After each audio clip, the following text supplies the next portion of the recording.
우리는 북한의 붕괴를 바라지 않으며 어떤 형태의 흡수 통일도 추진하지 않을 것입니다. 통일은 남북 간의 합의에 의해 자연스럽게 이루어질 일입니다. 나는 언제 어디서든 북한의 김정은 위원장과 만날 용의가 있습니다. 문재인 대통령이 베를린 연설을 통해서 한반도 평화 구상을 밝혔습니다. 우리는 북한의 붕괴를 바라지 않는다. 완전한 비핵화와 함께 평화협정 체결을 추진하겠다. 여건이 갖춰진다면 언제든 김정은을 만날 용의가 있다.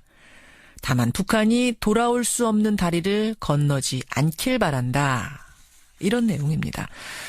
사실 이번 베를린 연설은요, 지난 2000년 김대중 대통령이 베를린에서 했던 그 베를린 선언의 2탄, 그 선상에서 구상이 됐습니다. 여러분 그때 기억하시겠지만 DJ가 베를린 선언에서 평화 얘기하고 난 3개월 뒤에 남북 정상회담이 이루어졌죠. 바로 그 역사적인 연설을 떠올리면서 화해와 평화를 이야기하려고 했던 건데 그 직전에 북한의 ICBM 도발이 터지면서 아마 연설문이 상당히 수정되지 않겠는가 예상을 했었는데요. 뚜껑을 열고 보니까 큰 변화는 없었습니다. 자, 어떻게 해석해야 될까요? 더불어민주당 통일외교정책동으로 알려지신 분이죠. 홍익표 정책위 수석 부의장 연결을 해보겠습니다. 홍 의원님 안녕하세요. 예, 안녕하십니까. 예, 어제 문재인 대통령 베를린 연설 개인적으로는 어떻게 들으셨습니까? 김현정 앵커께서 말씀하신 것처럼 김대중 대통령의 그 베를린 구상이 다시 한번 상기될 정도로 저는 매우 의미 있는 선언이었고 한반도의 새로운 평화와 그다음에 그 한반도 비핵화 및 통일의 의지를 밝히는 매우 중요한 그 말씀이 아니었나 생각됩니다. 이 연설을 하기 직전에 ICBM을 쏘는 큰일이 있었기 때문에 상당히 수정될 거다. 평화만을 강조하기는 참 어려울 거다라고 예상들 했었는데 근데 어제 연설을 보면 크게 달라지지 않았어요. 청와대에서조차도 북한이 돌아올 수 없는 다리를 건너지 않길 바란다. 그거 하나 추가했습니다. 라고 이렇게 얘기를 했더라고요. 정책 기조를 어떤 한 가지 사건으로 이렇게 금방금방 바뀌는 거는 바람직하지 않다라고 생각하신 것 같습니다. 사실 북한의 대륙간 탄도미사일이라든지 핵실험 자체가 전혀 예상하지 못한 상황도 아니었기 때문에 다만 ICBM 발사에 관련돼서 보다 규탄이라든지 무모한 선택, 실망스럽다. 예. 또 매우 깊은 유감을 갖고 있다. 그다음에 국제사회의 응징을 자초했다 등 이러한 표현들은 좀 추가가 된 것 같습니다. 예. 어제 그 연설 중에서 특히 지금 전 세계적인 관심을 모으는 부분이 뭐냐면 완전한 비핵화와 함께 평화협정 체결을 추진하겠다라고 밝힌 이 지점입니다. 네. 이게 굉장히 나아간 이야기예요. 왜냐하면 이 평화협정 체결이라는 건 휴전협정 체결이 있어야만 있을 수 있는 건데 우리는 지금 휴전협정도 체결하지 않은 상태라 사실상은. 그렇죠. 평화협정이란 건 굉장히 어려운 문제인데 여기까지 어제 제안을 하셨어요. 예. 과거 이 평화협정 문제가 주한미군 철수 문제하고 너무 직결되어 있기 때문에 우리도 거론하기 좀 곤란했었었는데 예. 이 문제를 좀 더 높은 수준으로 끌고 간 것 같습니다. 그러니까 북한의 체제를 보장해 주겠다. 그러니까 안전을 보장하겠다는 측면에서는 우리도 모든 북한이 원하는 것들을 다 테이블에 올려놓고 논의하겠다는 것이고요. 실제로 왕이 중국 외교부장이 여러 차례 한반도 비핵화와 평화체제 문제를 병행해서 추구하자 얘기를 했었거든요. 예, 그런 측면의 연속선상에서 한중 간에도 이 문제는 충분히 공감대 형성할 수 있는 부분이고, 미국과 북한도 테이블에 드린다면 저는 실질적으로 그리 불가능하다고 생각하지는 않습니다. 미국도 동의할까요? 교감이 있었던 걸까요? 예, 저는 이 문제를 90년대 초반에 남북한이 유엔에 동시 가입하는 문제를 좀 돌아왔으면 좋겠습니다. 예. 사실 북한을 사실상 국가로 인정하는 거는 그때 정책 결정을 우리가 한 것입니다. 한국과 미국이요. 그게 노태우 정부 때 선택한 거였고 그 정책 기조는 지금까지 계속 이어지는 것입니다. 일단 국가로는 이미 인정한 거다. 그렇다면 비핵화를 지금 전제로 해야 된다라는 또 전제 조건이 하나 있었잖아요. 근데 그게 아직 안 이루어진 상태에서 심지어 ICBM을 쏜 상태에서 미국이 그래 평화협정 하자 이걸 동의할 수 있을 것인가? 이 육자회담에서 북한과의 여러 차례 합의가 있었는데 그 합의의 핵심은 말 대 말 행동 대 행동입니다. 즉 평화협정을 포함한 평화체제로 나아가는 구상과 북한의 완전한 비핵화는 단계별적으로 행동 대 행동으로 이루어질 것입니다. 서로 간의 구체적인 내용들에서 이러한 단계에 이루어질 때 평화체제 구상도 어느 정도 진전되고 비핵화와 함께 같이 이루어질 것으로 생각됩니다. 알겠습니다. 또 하나 주목되는 것이 이산가족 상봉. 북한의 평창올림픽 참가, 또 군사분계선 일대에서의 적대 행위 중단, 네. 이런 것들을 제안하셨어요, 어제. 예. 2000년에 DJ 연설 때는 평화 제안한 뒤 3개월 뒤에 실제로 남북 정상회담으로 현실화가 됐는데 이제 네. 그때는 화해 무드였죠. 근데 지금은 상황이 안 좋아서 이렇게 제안을 한들 이게 이제 현실화가 될 것인가 어떻게 네. 보세요? 글쎄요, 저도 당장 현실화될 가능성에 대해서는 반반입니다. 다만 조금 아쉬웠던 거는 6.15 지난 6.15 정상회담을 행사를 앞두고 남북한이 약간의 접촉이 없었던 건 아닙니다. 그러니까 그게 당국 간 접촉은 아니었고요. 예. 민간 부분을 통해서 전직 정부의 고위급 인사라도 북한을 방문해서 새로운 정부의 구상을 좀 설명해 주는 필요가 있지 않느냐는 논의가 좀 있었다가 시기적으로 좀 늦어지면서 못했는데 일단 북한에서도 이번 10월 4일이 14 선언 10주년입니다. 예. 북한으로서는 어차피 전직 최고 지도자였던 김정일 위원장의 합의라는 것에서 그냥 무시할 수는 없거든요. 이번 14선언을 중심으로 그 앞두고 사전 준비 차원에서 좀 더 이 현재 정부에 있지 않지만 과거 정부에서 좀 더 비중이 있던 역할을 했던 분들이 북한에 가서 우리 정부의 제안을 북한 최고 지도부에 좀 설명하고 한다면 저는 가능성도 좀 있다 이렇게 생각을 하고 있습니다. 그러면 14선언이라고 하면 2007년에 김정일 그리고 노무현 전 대통령 당시 대통령이 함께 합의한 선언이잖아요. 그렇습니다. 김정일 위원장이 한 선언이기 때문에 아들인 김정은 위원장이 아주 무시하기 어려울 거다. 그러니까 그때 정도를 화해 무드 뭔가 이루어질 수 있는 계기라고 보고 계시는 거군요. 예, 이번에 마침 또 추석이 14 우리 남북 정상회담 기간하고 맞물려 있습니다. 예, 맞아요. 그래서 추석 및 14 10주년 계기 이산가족 상봉이라고 구체적으로 지적을 하신 거고.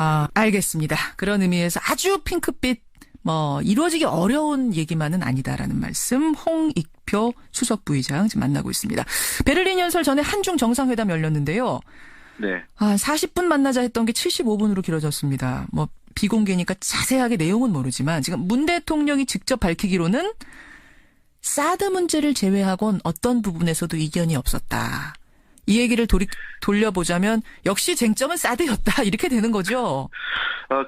저는 그렇게만 보진 않고요. 사드 배치 문제는 중국으로서도 국내 여론상 수용하기 어려운 문제가 있고 우리 입장에서도 한미 관계라든지 또는 우리 국민 여론상 당장 조건 없이 처리할 수 없는 거 아니겠습니까? 그렇죠. 그런 측면에서 저는 양측이 서로 간의 입장을 좀 허심탄회하게 얘기하고 양국의 상황을 설명한 것 자체만으로도 의미는 있다고 생각을 합니다.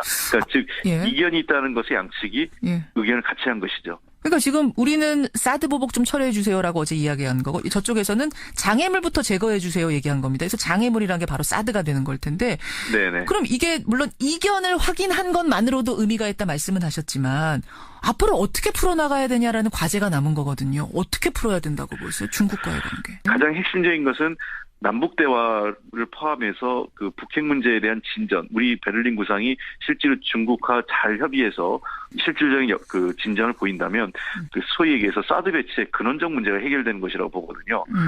그래서 앞으로 저는 최소 6개월에서 1년이 매우 중요한 시기라고 생각을 합니다. 요 시기 동안 우리 베를린 구상이 일정 정도 궤도 위에 올라간다면 저는 사드 배치를 포함해서 모든 문제에 대해서 새로운 환경과 조건이 열리기 때문에 그러한 상황에서는 우리가 한중 대화, 한미 대화 또 미중 대화 속에서 이러한 지금 현재 관련국들이 서로 불편한 문제들에 대해서 상당한 해소 내지는 해결책이 만들어질 수 있다고 보고 있습니다.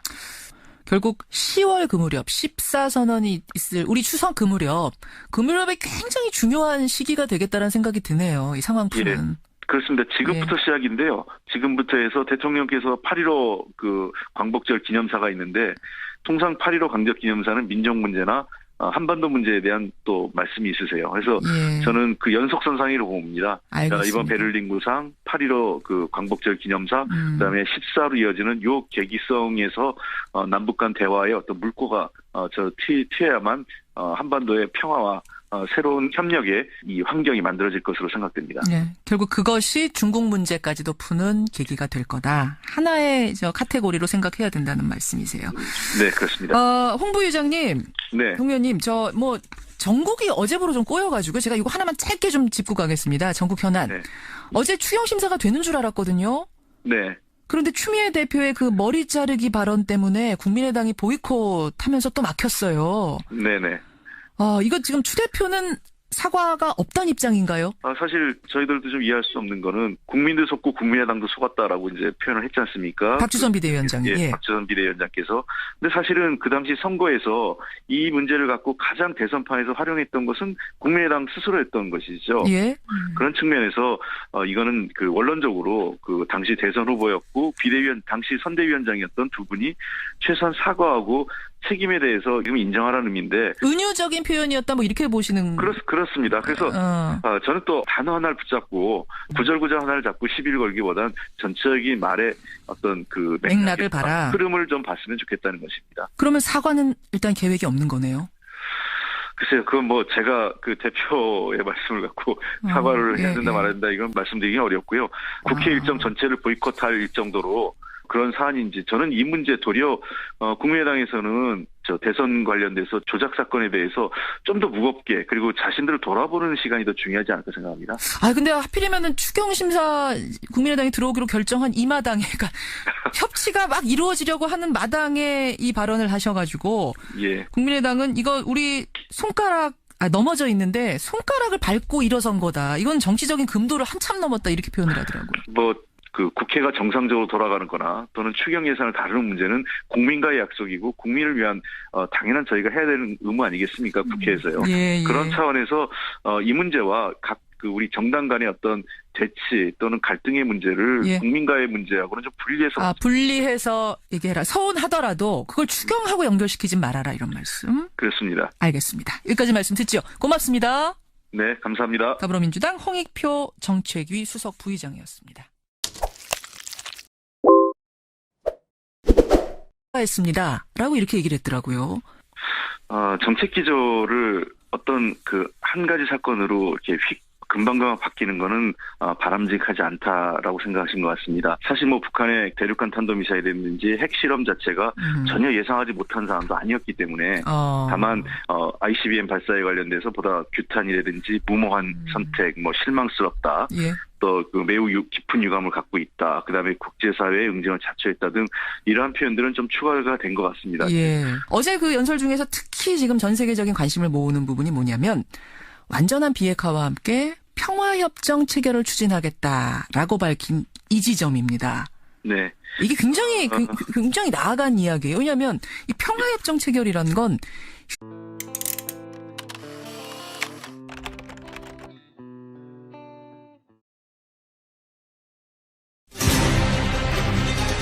우리는 북한의 붕괴를 바라지 않으며 어떤 형태의 흡수 통일도 추진하지 않을 것입니다. 통일은 남북 간의 합의에 의해 자연스럽게 이루어질 일입니다. 나는 언제 어디서든 북한의 김정은 위원장과 만날 용의가 있습니다.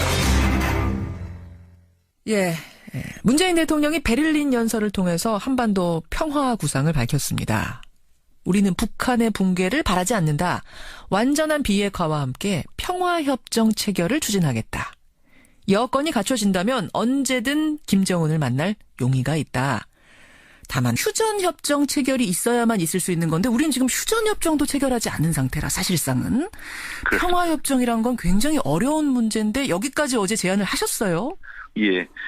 과거 이 평화협정 문제가 주한미군 철수 문제하고 너무 직결되어 있기 때문에 우리도 거론하기 좀 곤란했었었는데 이 문제를 좀 더 높은 수준으로 끌고 간 것 같습니다. 그러니까 북한의 체제를 보장해주겠다. 그러니까 안전을 보장하겠다는 측면에서는 우리도 모든 그 북한이 원하는 것들을 다 테이블에 올려놓고 논의하겠다는 것이고요. 실제로 왕이 중국 외교부장이 여러 차례 그 한반도 비핵화와 평화체제 문제를 그 병행해서 추구하자 얘기를 했었거든요. 예, 그런 측면의 연속선상에서 한중 간에도 이 문제는 그 충분히 공감대 형성할 수 있는 부분이고, 미국 북한이 돌아올 수 없는 다리를 건너지 않길 바란다. 이런 내용입니다. 사실 이번 베를린 연설은요, 지난 2000년 김대중 대통령이 베를린에서 했던 그 베를린 선언의 2탄, 그 선상에서 구상이 됐습니다. 여러분 그때 기억하시겠지만 DJ가 베를린 선언에서 평화 얘기하고 난 3개월 뒤에 남북 정상회담이 이루어졌죠. 바로 그 역사적인 연설을 떠올리면서 화해와 평화를 이야기하려고 했던 건데 그 직전에 북한의 ICBM 도발이 터지면서 아마 연설문이 상당히 수정되지 않겠는가 예상을 했었는데요. 뚜껑을 열고 보니까 큰 변화는 없었습니다.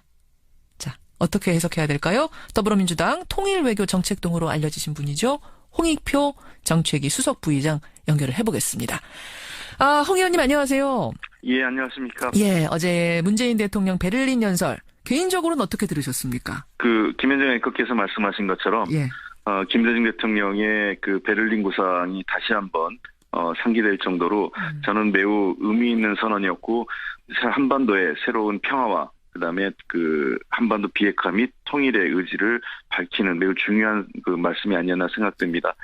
이 연설을 하기 직전에 ICBM을 쏘는 큰일이 있었기 때문에 상당히 수정될 거다. 평화만을 강조하기는 참 어려울 거다라고 예상들 했었는데 근데 어제 연설을 보면 크게 달라지지 않았어요. 청와대에서조차도 북한이 돌아올 수 없는 다리를 건너지 않길 바란다. 그거 하나 추가